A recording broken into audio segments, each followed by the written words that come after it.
Ana Nargiz, endi bemalol ishlatsang bo'ladi. Voy, rahmat. O'g'lim, biz ham kelin bo'lganmiz. Qo'limizda qiynalib kir yuvganmiz. Siz darrov xotinchangizni kir mashina olib berdingizmi?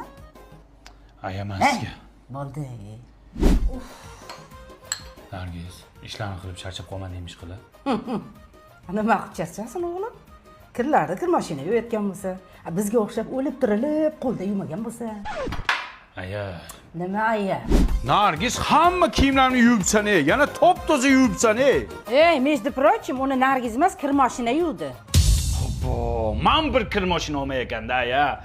Aya, ideya do'koniga bordim. Ularda 31-oktyabrgacha LG kir mashinalarga 40% gacha chegirma ketyapti ekan. O'sha chegirmadan foydalanib qoldim. Masalan, 7 kilolik kir mashinaga oyiga atiga 311 ming so'mdan to'lab olsangiz bo'ladi. 8,5 kilolik kir mashinaga oyiga 359 ming so'mdan to'lab olsangiz bo'ladi. Yana boshlang'ich to'lovlari yo'q. Voy, menga bitta olib ber.